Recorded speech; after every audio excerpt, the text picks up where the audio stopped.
দীপাবলির পর থেকেই দিল্লির আকাশে ঝুলছে ধোঁয়ার চাদর। বাতাস যেন ধুলোর কুয়াশায় ঢেকে গেছে।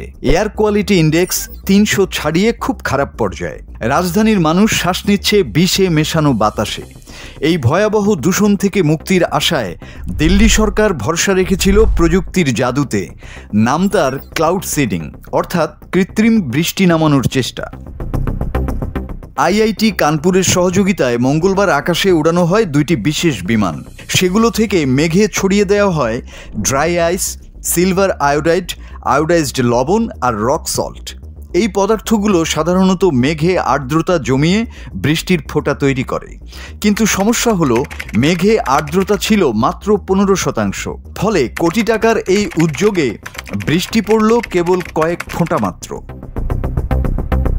এই প্রকল্পে মোট বরাদ্দ ছিল 3,21,00,000 টাকা, আর প্রথম পরীক্ষাতেই খরচ হয়েছে প্রায় 1,28,00,000 টাকা। পরিকল্পনা অনুযায়ী মোট 5টি ট্রায়াল হবে, প্রতিটির জন্য খরচ 64 লক্ষ টাকারও বেশি।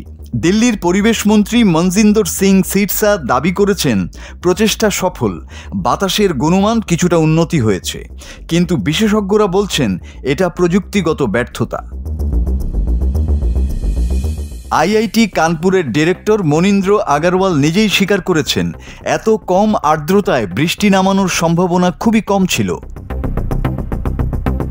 অন্যদিকে আম আদমি পার্টির নেতা সৌরভ ভারদাস কটাক্ষ করে বলেছেন, এখন কি বৃষ্টির দেবতা নামবেন আকাশ থেকে? তীব্র সমালোচনায় পড়ে গেছে দিল্লির বিজেপি সরকার, কারণ কোটি টাকার প্রকল্প থেকেও নামেনি কাঙ্ক্ষিত বৃষ্টি, কমেনি দূষণ, আর রাজধানীর আকাশ রয়ে গেছে ধোঁয়ার আবরণে ঢাকা।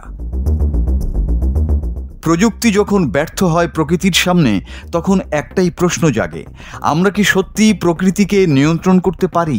দিল্লির আকাশে সেই প্রশ্ন এখনও ভাসছে ধোঁয়ার সঙ্গে, আর কোটি টাকার কৃত্রিম বৃষ্টি হয়ে গেছে প্রকৃতির সামনে এক নিঃশব্দ ব্যর্থতা। মাসুদ হাসান, বাংলা টিভি।